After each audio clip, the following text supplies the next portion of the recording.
네, 대표님 오늘은 어떤 책을 소개해 주시나요? 네, 오늘 소개해 드릴 책은 스타벅스 웨이라고 하는 책입니다. 기업의 케이스 스터디가 될 것 같습니다. 아주 좋은 내용이어서 이 책은 제가 이번에 두 편으로 나누어서 설명을 드릴까 생각합니다. 네.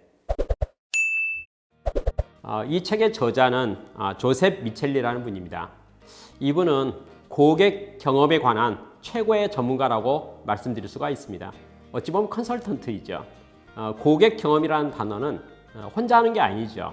직원과 고객과의 교감, 공감대라는 관점이라고 볼 수가 있겠습니다. 그래서 이 책에서는 스타벅스에 대한 다양한 이야기 중에서 직원들에 대한 이야기, 그리고 고객에 대한 이야기, 그 직원과 고객과의 관계성에 대한 이야기를 중점적으로 다루고 있습니다. 이 전문가가 평가할 때 스타벅스는 성공했는데 그 성공에 5가지 원칙이 있다라고 설명을 하고 있습니다. 책을 매우 논리적으로 또 체계적으로 짜임새 있게 정리했다라고 볼 수 있습니다. 이 책을 통해서 스타벅스가 생각하고 있는 또 스타벅스가 실질적으로 이루어지고 있는 직원에 대한 이야기, 그리고 특히 고객과의 관점, 고객 접점에 대한 이야기가 매우 구체적이고 자세하게 또 사례를 들어서 잘 설명하고 있는 책이라고 소개해 드릴 수 있겠습니다. 먼저 이 저자가 생각했던 5가지 원칙이 무엇인지에 대한 것을 간단하게 설명해 보도록 하겠습니다.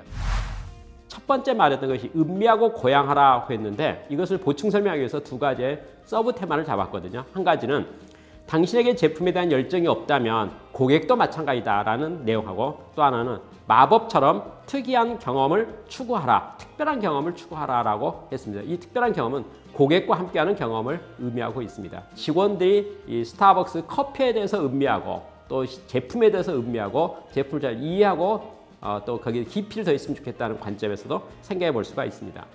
직원 우선이죠. 직원이 먼저 제품을 사랑해야 되고 또 커피를 사랑해야 되고 또 스타벅스의 제품과 서비스 모든 것을 충분히 잘 이해해야 된다라는 관점에서 서술하고 있는 것을 보게 됩니다.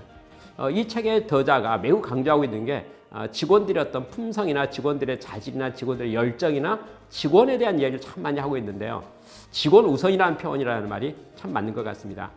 제가 방문하는 기업에 가면요, 아주 많은 회사에 보면 플래카드 내지는 간판에 안전 제일이랄지 안전 우선이랄지 아니면 또 품질 제일 이렇게 표현되어 있는 것을 보게 됩니다. 그런데요, 사실 그 회사의 의사결정을 보면은 표대로 하지 않습니다. 이게 우리가 머릿속으로 생각하는 이론하고 실질적인 실생활에서 이루어지는 것이 이렇게 일치하지 않는다는 그런 모순을 많이 보게 됩니다. 그런데 사실은 세계 최고의 기업들은 원칙을 잘 준수하거든요. 스타벅스는요, 직원 우선입니다. 그리고 고객 우선이에요. 그걸 철저하게 지키고 있습니다. 제가 여러 자료를 살펴보고 이 책뿐 아니라 여러 곳에서 직접 관점을 드는 스타벅스의 모든 이야기가 원칙을 참 잘 지키고 있구나 하는 것을 깊이 공감하고 있습니다. 그런 측면에서 제1원칙, 음미하고 고양하라는 말에 대한 이야기를 한 가지 더 보충드리도록 하겠습니다. 스타벅스에서는요, 바리스타, 직원이 채용이 되잖아요. 그러면 그 점장이 자기가 나름대로 생각하는 스페셜리스트, 자기 나름대로 멋있게 맛있게 만든 커피를 타가지고 직원에게, 첫 출근한 직원에게 음미하도록 합니다. 정성스럽게 특별히 관리해서 잘 만들어서 제공하기 때문에 일반 커피보다는 어쩐지 더 맛있지 않겠습니까? 좋지 않겠습니까? 그리고 패스포트를 하나 줍니다. 그 패스포트는 뭡니까? 스타벅스에 있는 모든 제품을 다 한 번씩 음미해 보라는 거죠. 다 맛보라는 겁니다. 다시 말해서 스타벅스 제품을 서비스하는 사람, 스타벅스 제품에 대해서 이해하지 못하고 스타벅스에 대해서 애정을 갖지 않는다면, 커피에 대해서 애정을 갖지 못한다면 어떻게 일을 잘하겠느냐, 이런 말이죠. 그래서 스타벅스 직원들이 제품에 대해서, 특히 커피에 대해서 잘 이해할 수 있도록, 관심을 가질 수 있도록 회사가 적극적으로 프로모션하고 있다는 것을 생각해 볼 수가 있습니다. 스타벅스는 직원 교육을 참 열심히 합니다. 얼마나 열심히 하냐면요, 스타벅스가 계속 사업을 번창해가는 과정 속에서 이런 피드백이 들어왔습니다. 스타벅스 처음에는 매우 맛있고 매우 차별화된 것 같았는데 이제는 일반화된 것 같다. 다른 데와 차별점이 없는 것 같다. 다른 커피숍보다 스타벅스가 더 나은 게 뭐가 있는지 잘 모르겠다. 이러한 평가가 스타벅스 경영진에게 들려오게 되었습니다. 이때 스타벅스가 했던 내용이 뭔 줄 압니까? 전 매장을요, 모든 매장을, 전 세계에 있는 모든 매장을 3시간씩 업무를 중단시켰습니다. 다시 말해서 가게 문을 닫았다는 거죠. 왜 닫았을까요? 그리고 뭘 했을까요? 직원 교육을 했습니다. 어떻게 바리스타로서 커피를 잘 내릴 것인지, 또 준수할 것인지부터 시작해서 다 알고 있는 내용이죠. 그것을 다시 한번 교육하고 설명하고 연습하고 반복해서 체제를 다 갖췄다는 거죠. 다시 말해서 스타벅스가 만드는 고품질의 또 나름대로 최고의 서비스의 모든 것을 제대로 원칙을 준수할 수 있도록 했다는 겁니다. 많은 회사들은요 그렇게 하지 않거든요. 돈에 관심이 있기 때문에, 매출에 관심이 있기 때문에, 손익에 관심이 있기 때문에 큰 손실에 발생할 수 있는 교육에 대한 거, 직원 교육에 대해서 그렇게 열심히 하지 않습니다. 스타벅스는 기본적으로 직원이 입사에서부터 시작해서 커피 분야에서 매니저가 되고 전문가가 되고 또 대사가 될 때까지 지속적으로 교육을 실시하고 또 평가하고 또 그것을 존중해주고 있는 기업 문화를 가지고 있다는 것을 생각해 봅니다. 그런 면에서 음미하고 고양하라는 제1원칙은 사실은 직원을 어떻게 육성할 것인가, 양성할 것인가, 그리고 직원을 커피 전문가로 만들 것인가에 대한 육성 방법이다 라고 생각하면 더 좋을 것 같습니다. 일단 직원이 양성돼야지 그 직원이 일을 잘할 수 있지 않겠습니까? 그런 관점에서 직원을 훈련시키는 문제, 또 직원이 이 커피에 대해서, 스타벅스에 대해서, 또 서비스나 제품에 대해서 잘 전문가가 될 수 있도록 돕는 작업에 대해서 최우선을 가지고 있다는 것을 생각해 볼 수 있습니다. 스타벅스는 직원을 어떻게 교육할까요? 일반적으로 하는 교육은 전달 방식입니다. 강사가 앞에서 설명하는 거죠. 그 내용을 듣고 고개를 끄덕끄덕 하면서 이해하는 방식이 일반적으로 이루어지는 교육 방식입니다. 스타벅스는 그렇게 하지 않습니다. 70, 20, 10이라고 하는 원칙을 적용하고 있습니다. 그 원칙의 내용은 무엇일까요? 세 가지 중에서 70%는 현장 경험과 실전 연습입니다. 해보고 하는 겁니다. 잘할 때까지 하는 거죠. 이것을 일반적으로 많은 기업체에서 쓰는 용어는 OJT, On Job Training이라고 말합니다. 실습하는 거죠. 해보는 거죠. 순서에 대해서, 동작에 대해서 그 내용들을 하나하나 살펴보면서 그걸 잘할 때까지 하도록 하는 거. 이게 바로 육성하는 방법입니다. 현장의 실천 학습이 바로 70%라는 것을 생각해 보면 좋겠습니다. 그럼 두 번째 20%는 무엇일까요? 멘토링 및 코치입니다. 멘토링 및 코칭이라는 것은 아까 선배가 있는 거죠. 점장이 있는 거죠. 경험자가 있는 거죠. 쉽게 말해서 가르쳐 주는 거죠. 머리로 이론상으로 알고 있지만 막상 해보면 잘 안 되는 게 참 많거든요. 여러분 예를 들어서 운전을 배운다고 가정합시다. 브레이크 밟으면 멈춘다. 악셀레이터 밟으면 가속된다. 여러분 이론 얼마나 간단합니까? 그렇지만 막상 해보면 어떤 결과가 발생할까요? 쉽지가 않습니다. 운전이라는 것이 결국은 해봐야 하는 거 아니겠습니까? 커피 내리는 매뉴얼과 방법, 코치가 이론 공부했다고 생각합시다. 듣고 이해는 되겠죠. 순서도 이해가 됐겠죠. 막상 하면 그렇게 될까요?